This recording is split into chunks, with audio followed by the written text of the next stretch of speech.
Hello everybody, this is a recorded video. I'm really sorry we were having problems with the internet. But anyway, let's cap a review on this piece. Uh, right now we are on the step of finishing the simple jointed part of our constructed paperclay doll.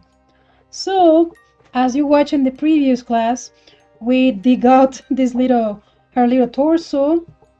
We take everything apart, so we will be able to have a hollow core and being able to draw the strings and cords that are going to keep this doll together.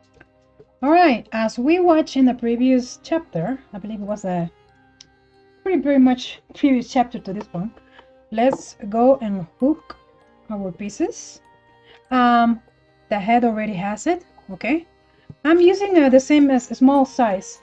I don't remember right now, but I did mention the size of my little hooks, eye hooks, something called like that.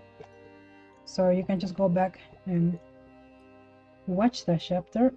I'm gonna put it just temporarily back together because we're gonna go for a new approach with this doll, and then you completely can decide which kind you can do. So this class is pretty much good for two kind of dolls made out of paper clay.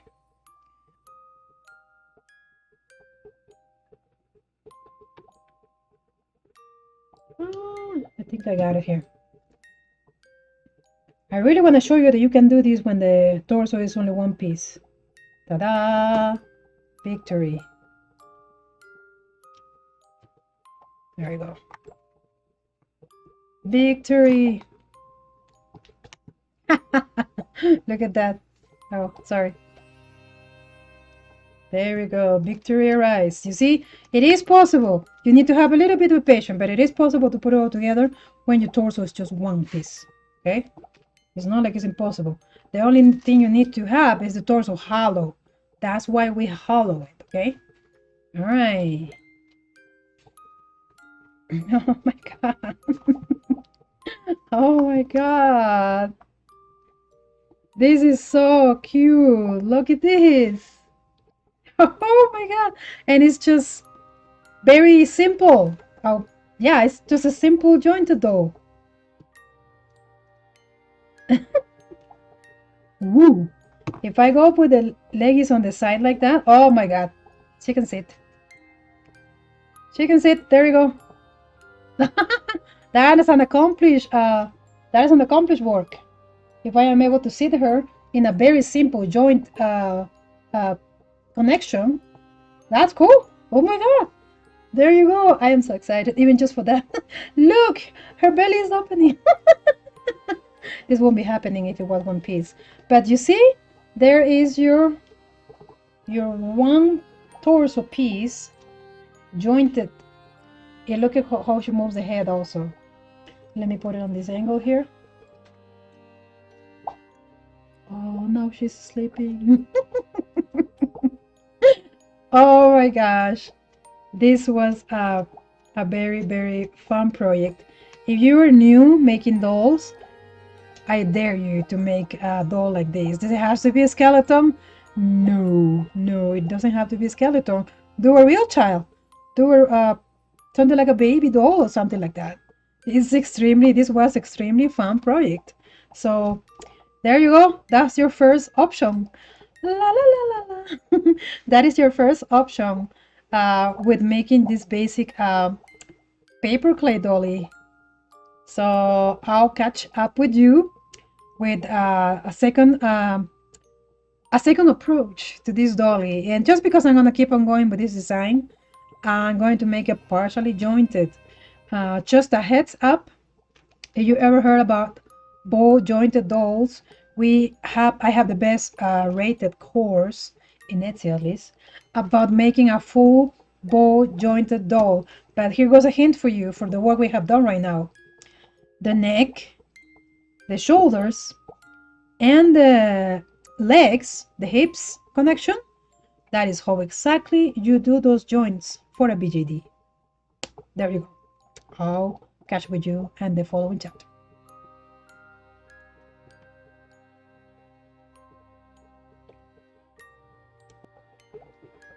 I don't know about you, but this is a very exciting class. I'm loving it. All right. Guess what? We have an alternative ending for this movie. I'm going to explain you also the purpose of my torso being cut in two pieces. All right. The purpose of being cut into pieces, I cannot work with a one whole hollow piece. If I'm going, I can't really. I probably could. Actually, always when you're drawing, this is about the mold making. Always when you're going to make a mold out of a piece, you have to think. You have to think a lot. How are you going to set up the piece? How are you going to do the mold? Maybe two parts, maybe one part. I totally explained that in full on the mold making class, okay? In my case, my problem was here. If I wanted to cast this hole, if this is a one-of-a-kind doll, no problem, okay? No problem. Follow the previous steps and you will be fine up to here.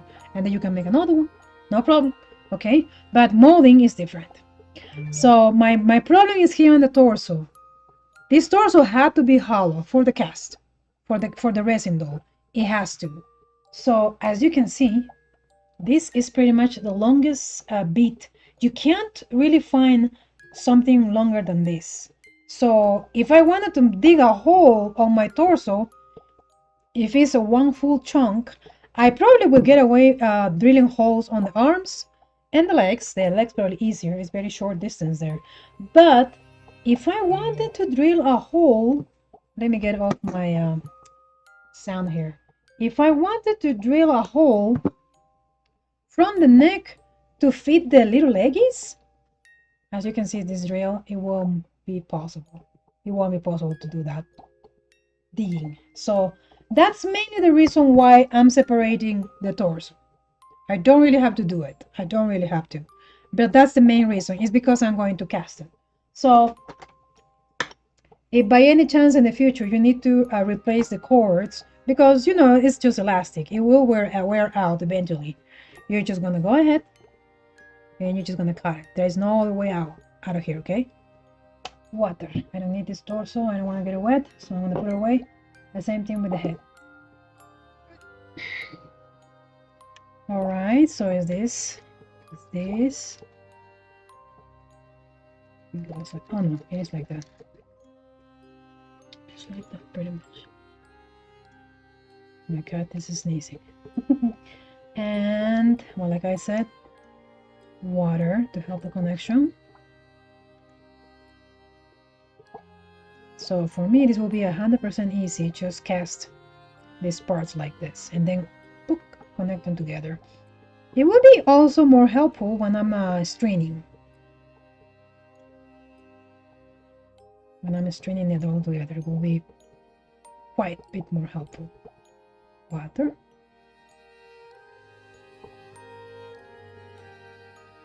Now I'm just going to work and smooth this out, okay? Just I can.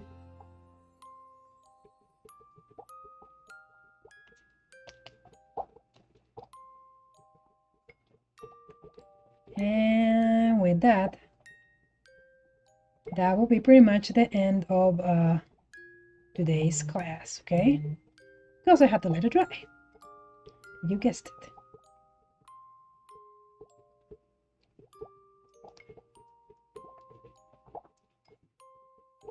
And I don't know if I have to explain this again, but it would be nice just to at least to say it. Of course, after this is done, dry and all nice and hard and dry, sanding, carving, sanding, going the 1, 2, 3 steps, and polish it.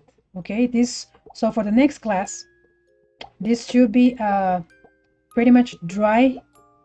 Try to make it even everywhere. Okay, try to make it even. Don't make one part bigger or a little bit more bumpy in one side. It has to be as much even, this dome shape, as much as possible. You could fix that too once it's dry by carving it and sanding it. But that's the idea. That's the idea we have up to today's class. And the next one, we're going to have this piece dry, carve, and polish. So we can keep on going with the following steps. And we're going to have to connect this with the upper part here That's what's going to happen in the next classes, okay? But we need the piece to be fully and completely dry. So there you go. Thank you guys for watching, and I'll catch you up in this next step, okay?